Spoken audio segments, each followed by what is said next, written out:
Say hi, kids. Hi. Dog, say hi. Kids, dog, she who must be obeyed.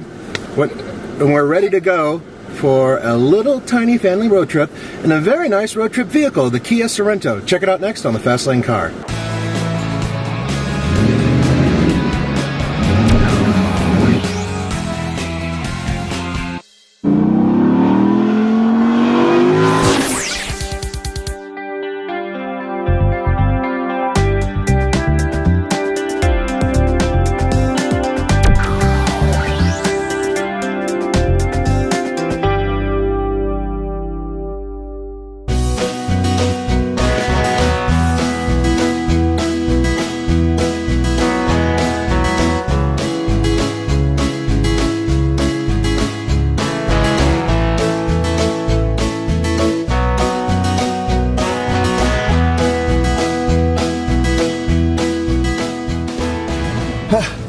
Finally, a moment without the family.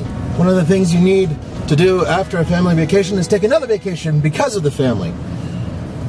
Anyway, something very interesting happened right before I was choosing a vehicle to bring with on this little family vacation, and that was Nicole Wakeland, our tech editor for TFLcar.com, took one of these on a family vacation herself a couple weeks ago.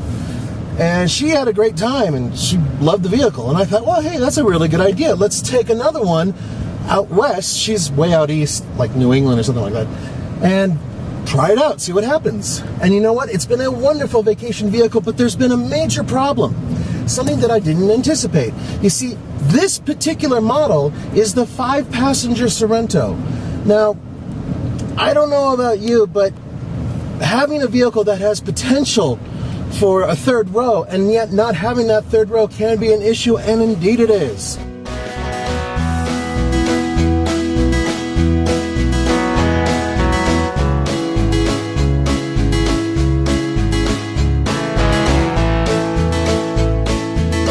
So what you're looking at is the Kia Sorento, and as I said, there's a little bit of a problem, and it has nothing to do with the 292 horsepower, 252 pound-feet of torque, 3.3 liter V6 connected to a 6-speed automatic transmission.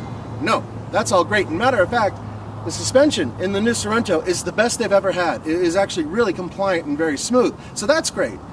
Looks pretty good, I think. I mean, it's not amazing, but it's nice looking. And it's really good for 5 people. It's very comfortable. This is the version that only holds 5, and it cost over $36,000 as equipped. Folks, there's another vehicle that's technically speaking slightly related to this one, and it's called the Hyundai Santa Fe, and you can get it with a 2-liter turbo with all the goodies, and you could still haul 5 people. That goes directly against this vehicle, has more usable power at high altitude, and is cheaper.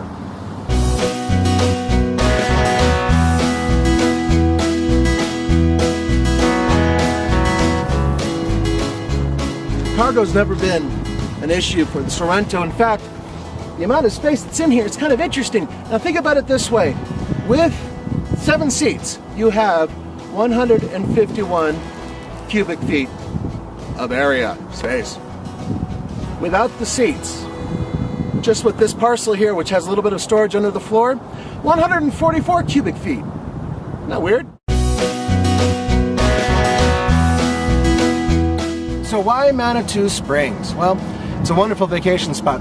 Recently, TFLcar.com came out here to cover the Pikes Peak International Hill Climb, and it was an awesome event. It was record-breaking. Sebastian Loeb kicked ass. There were spills and thrills and all that type of thing, but unfortunately they only went to Pikes Peak. They didn't really get a chance to come into town and experience it, probably because there were thousands of people blocking the streets. Now, once it's over, almost a month ago, it's a hell of a fun tourist place. There's lots of things to see and there's lots of things to do, and it's relatively inexpensive. So, you know, it seemed like a pretty good family vacation to me, and so far, kids have had a good time. The parents, well, not so much. We need a vacation from the kids.